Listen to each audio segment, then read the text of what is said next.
Baixo o lema contra a violencia machista non xires a vista, o Concello de Ribeira deseñou un amplo abano de actividades para conmemorar o 25N.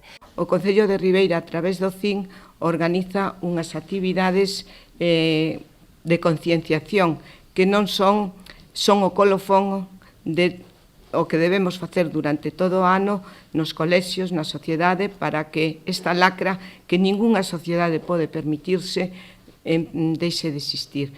O acto institucional trasladas este ano o día 24 para contar coa presenza da comunidade educativa. Ás 10:30 teremos a recepción en Praza de España, sempre que o tempo nos deixe, a recepción dos centros educativos que van a ser partícipes. Haberá unha actividade contra a violencia de xénero ás 11. Ás 12 menos cuarto haberá a lectura do manifesto por parte de todas as asociacións e todo o mundo que quiso participar neste día.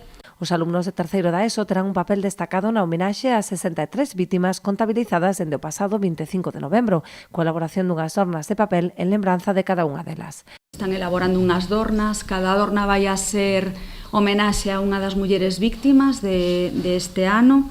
O alumnado de terceiro vai a traballar nesta actividade do acto institucional e logo segundo e cuarto da ESO van a ser os cursos aos que se dirixan os talleres de prevención e sensibilización que se ofrecen desde a Consellería de Igualdade do CIM aos centros educativos.